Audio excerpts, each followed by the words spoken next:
રામ હૃદય ગુની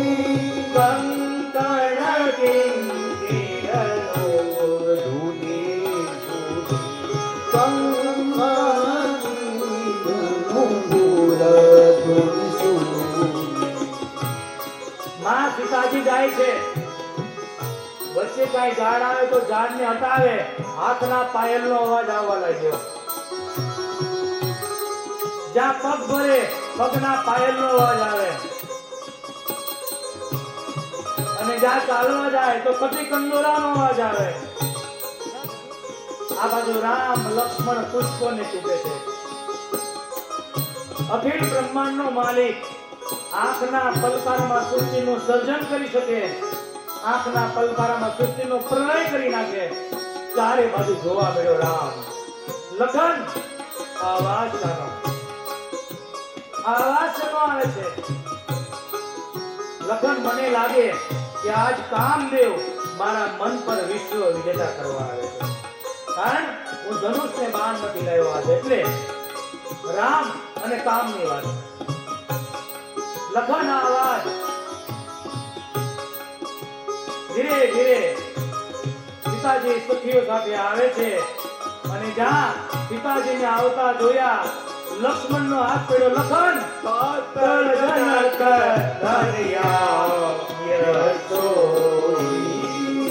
તાત જનક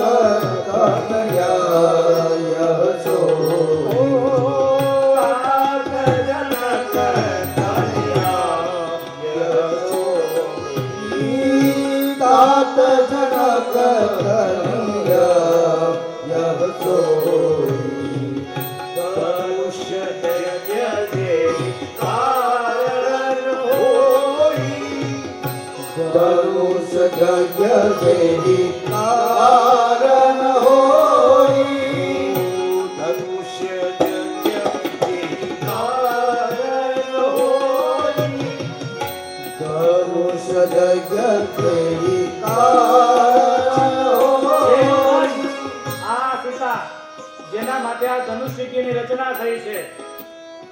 લખન જો આપણે રઘુવંશી છીએ, જ્યાં ત્યાં આપણું મન ભટકે નહીં, પણ આ સીતાને જોઈ, આનો અલૌકિક પ્રેમ જોઈ લખન મારું મન લાગે છે.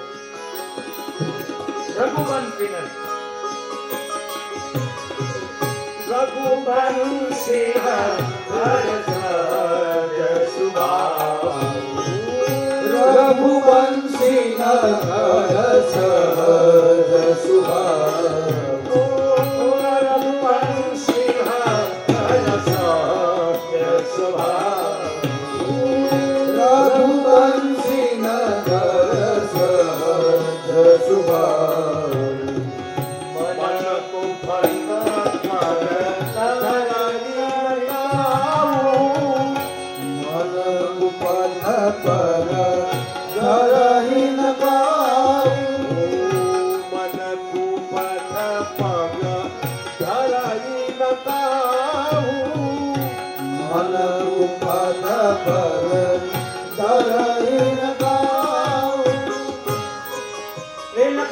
રઘુવંશી આપણું મન જાય નહીં. લક્ષ્મણે કીધું પ્રભુ સાંભળો, મારી સાથે ચાલો. પ્રભુને લઈને લક્ષ્મણજી એ ઘટામાં જાય. રામ કે લખન શું છે? કઈ સાંભળો, હું પૂંજારી છું, તમે ઠાકોર છો, દર્શન કરવા આવી રહ્યા છો, ચાલો થોડો સજાવી દઉં. પ્રભુ કે લખન બધું બરાબર છે, આ થોડું માથું ખુલ્લું લાગે છે. લક્ષ્મણજીએ થોડા પુષ્પ માળા પહેરાવી ભગવાનને, મોર પીઠ માટે મૂક્યું, અને જ્યાં પ્રભુને બહાર લાવે છે, જ્યાં રામ અને માં સીતાજીની એ ત્યાં મિલાપ થાય છે. પણ બાબા કહે છે લક્ષ્મણ જ્યાં રામ સીતાજીની સામું જોવે તો સીતાજી સખીઓ સાથે વાતો કરવા મળે, અને જ્યાં સીતાજી રામ સામું જોવે તો રામ લક્ષ્મણની સામું જોવા મળે. બંનેની આંખ મિલાવી નથી થાય. આ છે રામચરિત માનસ. અને સીતાજીએ રામને જોઈ અને આંખ બંધ કરી ગયા. સીતાજીના મનમાં થોડું દુઃખ આવ્યું કે આ પુષ્પ જે તોડતા જેને લલાટ પર પરસેવો વળે છે, આ કઠોર ધનુષ કેમ તોડશે? એક સખી મેણું મારે, સીતા ભવાનીની પૂજામાં ધ્યાનમાં લાગો તમે. અને જોરથી સખી બોલી, સીતા ચાલ, કાલે પાછા આવશું. એટલે રામ લક્ષ્મણને કહે, તમે આવજો પાછા. અને સીતાજી ઝાડને જોતા, પાનને જોતા, આ ઝાડ કેવું સુંદર છે, આ પાન કેવું સુંદર છે, રામને જોતા જાય છે. પાછા ફરે છે માં. સખી કહે, સીતા ચાલો પાછા ઘરે જઈએ. સીતાજી કે હવે ઘરે નથી જવું, તો હવે તો માં ભવાનીની પૂજા કરવી છે. અને માં ભવાનીની એ સીતાજી સ્તુતિ કરે. આને રામાયણમાં ભવાની સ્તુતિ કીધી છે. આ સ્તુતિ જે સાંભળે, જે ગાય, એના તમામ દુઃખો દૂર થાય છે, દુશ્મનનો નાશ થાય છે. જો કોઈ દીકરી સારો વર ઈચ્છતી હોય તો આ સ્તુતિનો પાઠ કરે, એનો સારો વર પ્રાપ્ત થાય. બાબા આવું કહે છે. આપણે પણ માની સુંદર સ્તુતિ કરીએ, બધાય મારી સાથે.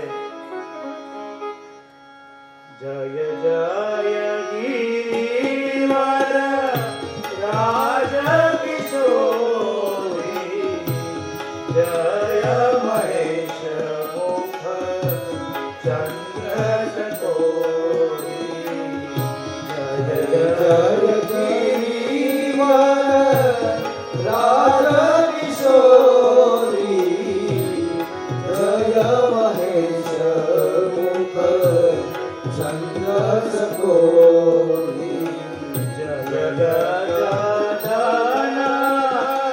શરણાનંદ માતા, જગત જનની દામિની ધ્રુતિકારા, જય ગજ ગજાનન શરણાનંદ માતા, જગત જનની દામિની ધ્રુતિકારા, નહીં દવાઈ મધ્ય યવસાના, અમિત પ્રભાવો વેગ નહીં જાના, નહીં દવાઈ મધ્ય યવસાના, અમિત પ્રભાવો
સુંદર માએ સ્તુતિ કરી. અને જ્યાં સ્તુતિ કરી ત્યાં તો મૂર્તિ હલવા મળી, બોલવા મળી અને ખસી. તો આપણા મનમાં લાગે કે મૂર્તિ હલે, મૂર્તિ બોલે, કારણ કે આપણી યાર આપણા સગા સંબંધી બોલતા ન, મૂર્તિ ક્યાંથી બોલે? પણ મૂર્તિ હલી, ખસી ને બોલી. માને આશીર્વાદ આપ્યો. માં ભવાનીના ગળાનો હાર હતો એ સીતાજીને પ્રાપ્ત થયો. અને માને સુંદર આશીર્વાદ આપે. બાબા એનું છંદ દ્વારા વર્ણન કરે છે. મનુજા હીરાઉસો સહજ સુંદર સાવરો, કરુણા નિદા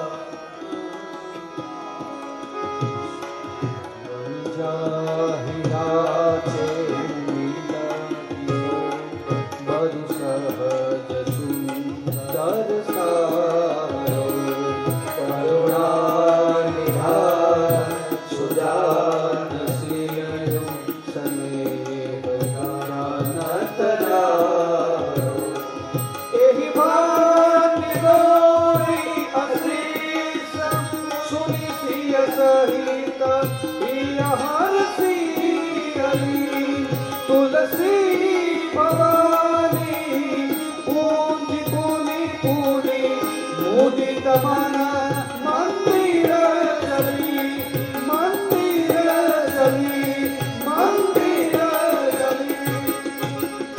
હે સીતા, તારા મનની અંદર જે સાવરો વસ્યો છે એ તને મળશે કરુણા નિધાન. સીતાજી પાછા ફરે છે, માને બધી વાત કરે છે. આ બાજુ ભગવાન પાછા ફરે, સીતાજીના રૂપની સરાહના કરતા કરતા વિશ્વામિત્ર પાસે આવે, બધી વાત કરે છે. વિશ્વામિત્ર ત્રિકાળ જ્ઞાની હતા, કહે છે સુપલ મનોરથ હોય તુમારે. બંને બે ભાઈને આશીર્વાદ આપ્યા, તમારા બંનેના મનોરથ સફળ થશે. એ રાત્રિનો મુકામ થાય છે. બીજે દિવસે સવારે બાબા આપણને ધનુષ્યગીની કથામાં લઈ જાય છે, જ્યાં સીતાજીના ભાગ્યનો નિર્ણય થવાનો છે. સીતાજી જનકજીને બહુ વાલા હતા. જનકજીને આ ધનુષ આપવામાં આવ્યું હતું અને હાથીઓ દ્વારા ખેંચાવીને લઈને લાવવામાં આવ્યું હતું. હાથીઓ દ્વારા એટલું વજનદાર હતું. અને સીતાજી અને જનકજી જેની પૂજા કરે. એક દિવસે જનકજીને કઈ બહાર જવાનું થયું અને સીતાજીએ ધનુષની પૂજા કરી છે. જનકજી પાછા ફેરા, કઈ દીકરી આ ધનુષની કોણે પૂજા કરી? કઈ પિતાજી મેં કરી.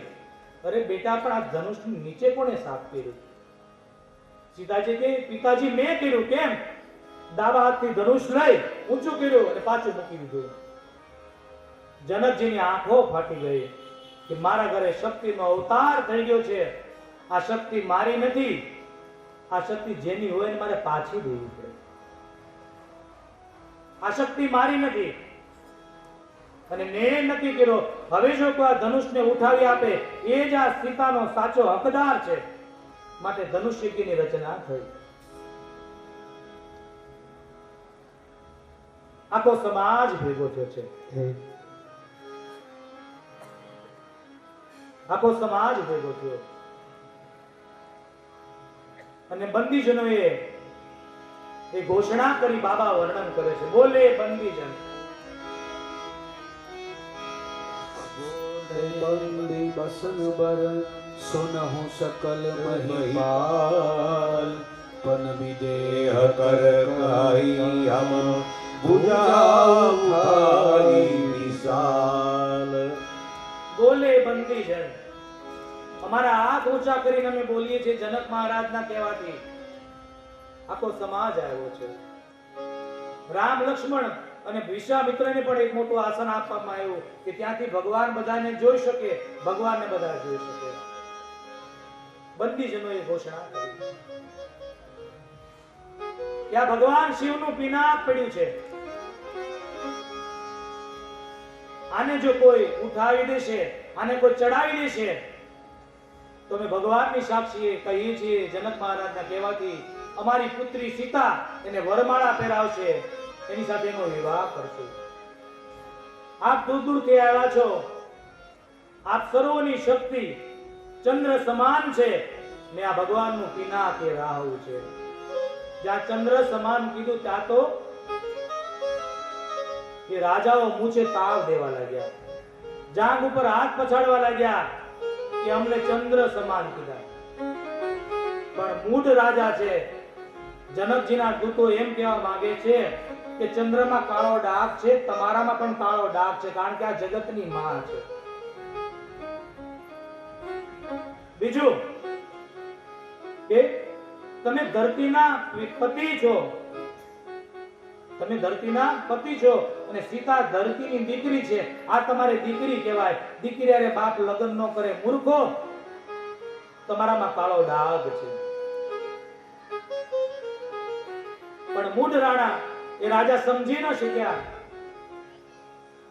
અને છતાંય જો કોઈ આ ધનુષને ચડાવી આપે તો જગતમાં જેનો જોતો નથી એ માં સીતાજીનું વિવાહ અને એની સાથે કરશું.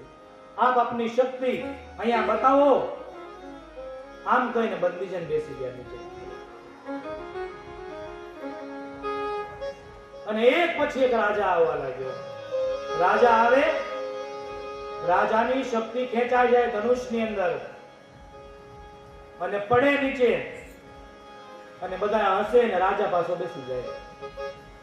આવો એક રાજા, બે રાજા, ત્રણ રાજા, અનેક રાજા આવ્યા અને પછી બાબા વર્ણન કરે છે. ધૂપ સહસ્ર દસ એક હિમારા લગે ભાવન કરે તારા. ધૂપ સહસ્ર દસ એક હિમારા લગે ઉઠાવન કરે તારા. શ્રીજન શંભુ સરા કે છે કામી મચલ સતી સગાઈ ના શાંભુ સરામ કે છે કામી મચલ સતી એ તારે 10,000 રાજા ઉભા થયા. એક રાજાને કેટલા? હવે 10,000 રાજા તો ધનુષ કેવડું હશે? 10,000 રાજા તો 20,000 હાથ થયા. ધનુષ કેવડું હશે? પણ બાબા કહે ભૂપ સહસ્ત્ર દસ એકઈ બારા. રાવણ પણ આવ્યો તો હિમારા લગે ઉઠાવન કરે તારા. ભૂપ લગે ઉઠાવન એ રાવણ પણ આવ્યો તો. રાવણ આવ્યો ધનુષ ઉઠાવવા, કદાચ ઉઠાવી પણ લે, પણ ધનુષની એ પણસ ઉપર લખેલો હતો કે એક સ્ત્રીનું વ્રત પાળવું હોય તો અડશે, નગર બળીને ભસ્મ થઈ જાય. રાવણ કે આ નહીં ચાલે, ભાગ્યો. અને બધા જ રાજા પરાજિત થયા અને બધા રાજા નિશ્ચિત થઈને શાંતિથી બેઠા. અને જનક મહારાજ ઉભા થયા. જનક મહારાજ અકળાઈ ગયા છે કે મને આવી જો ખબર હોત કે આ ધરતી પર કોઈ ક્ષત્રિય નથી તો હું આ મારી દીકરીનો આ સંકલ્પ ન લેત. અને હવે જો હું આ વચન તોડું તો મારું પુણ્ય બળી જાય અને વચન ન તોડું તો મારી દીકરી કુંવારી રહી જાય. હવે તમે પોતપોતાને ઘરે જતા રહ્યો, જાઓ. સબસે કઠિન જાતિ અપમાના. આજ પછી કોઈ વીર હોવાનો દાવો કરતા નહીં.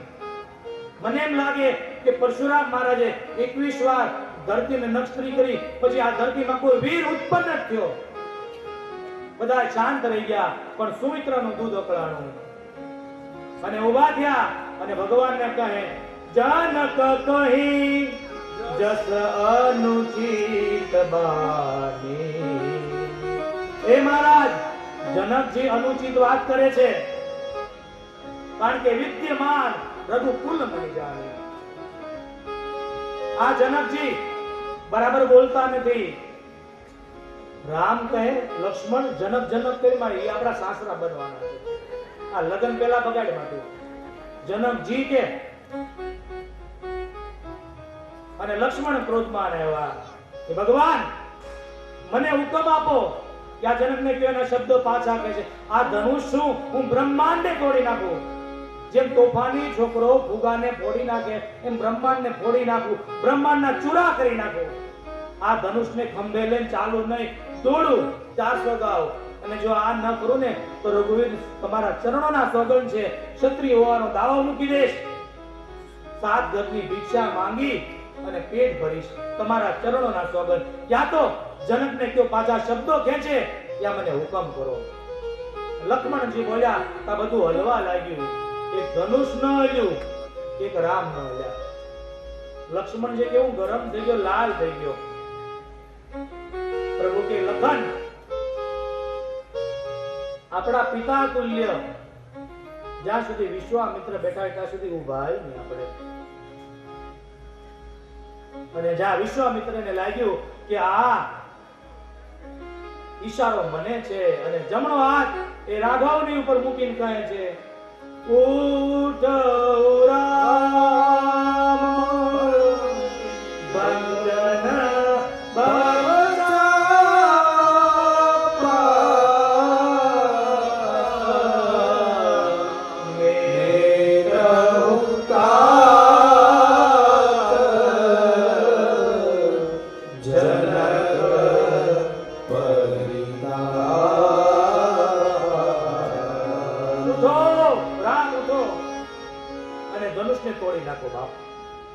અહીંયા વાત શું હતી? ધનુષને ચડાવવાની, તોડવાની નહોતી. પણ વિશ્વામિત્ર શું કહે? મેટ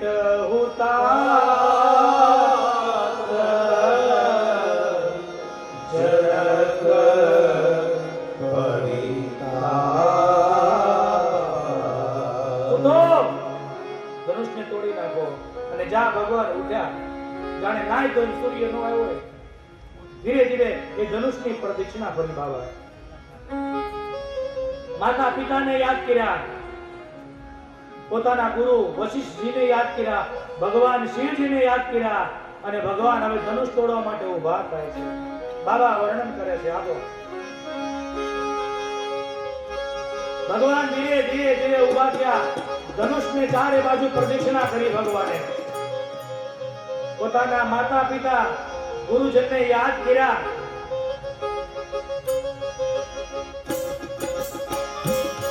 ભગવાન શિવજીને યાદ કર્યા, સરયુ મૈયાને યાદ કરી, અયોધ્યા નગરીને યાદ કર્યા. વિચાર કર્યો ધનુષને કેમ તોડું? અને ધીરે ધીરે ધીરે ભગવાન ધનુષની સામે જોવા લાગ્યા. બધાની નજર ભગવાનની સામે છે. કેમના શું છે? માં સુનિયામાં વિચાર કરવા લાગ્યા, આ બાળક ધનુષ તોડી શકશે? કાલે આને કંઈક થઈ જશે. માં કૌશલ્યને જવાબ શું આપીશ? અને ભગવાન ધનુષની સામે જોડે છે. પડખને દબાવી એક ઊંચો થયો, પ્રકાશ થયો, અને ભગવાને કડાકા સાથે બોલાવ્યો. અને બાબા કહે, હે ઈશ્વર, રામ બાધ્ય જગદોરા, હરે ભુવન જગદોરા કઠોરા. રામ બાધ્ય જગદોરા, હરે ભુવન જગદોરા કઠોરા. ભગવાને મધ્યમાંથી ધનુષ તોડ્યું. ભયંકર અવાજ આવ્યો. એ અવાજ કેવો આવ્યો? બાબા એનું છંદ દ્વારા વર્ણન કરે છે. એ બાબા ભૂર ભુવન દોર, પર ભુવન ઘોર ઘોર ધનવાજ નગમાલ નિકલ શિખર હૈ વિકટ ડોલ મહિલા ડોલ પૂરમ કલ સુર અસુર મુનિ કર કાન દિનેશ કલ રવિ કલ વિચાર ગોદમ ધન્ય ઉરા મતુલસી જય દિવસ વિચાર. ધનુષનો એવો અવાજ થયો કે સૂર્ય ભગવાનના ઘોડા પૂર્વમાંથી પશ્ચિમમાં જતા હતા, એ દક્ષિણ તરફ જવા લાગ્યા. નદીઓના પાણી બહાર નીકળવા લાગ્યા. કુવામાંના પાણી 10-10 ફૂટ બહાર આવવા લાગ્યા. કોઈથી નાતા નહોતા, એ નાવા લાગ્યા. દેવતાઓ કાન ઉપર હાથ મૂકી ગયા. અવાજ સાનો. બ્રહ્માજી વેદ પઢતા હતા, વેદ ભૂલી ગયા. શિવજી તાંડવ રચતા હતા, શિવજી તાંડવ ભૂલી ગયા. થોડી વાર માટે લક્ષ્મણ શેષનાગ બેરો થઈ ગયો. અને બાબા કહે, જાહેરાત કરે કે રામે ધનુષ તોડ્યું. બધાએ જય જયકાર કર્યો. આપણે પણ કરીએ.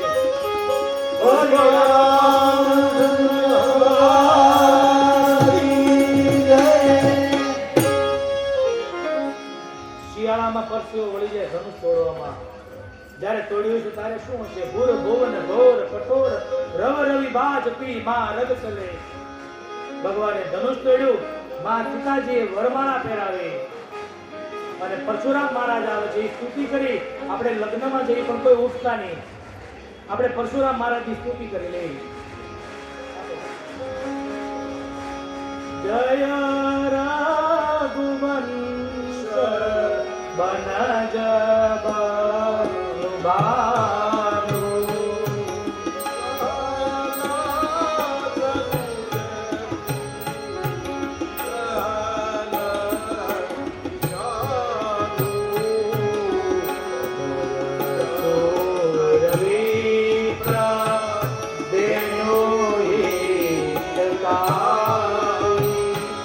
જય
વિશ્વામિત્ર કહે હવે તમે લગ્ન લખો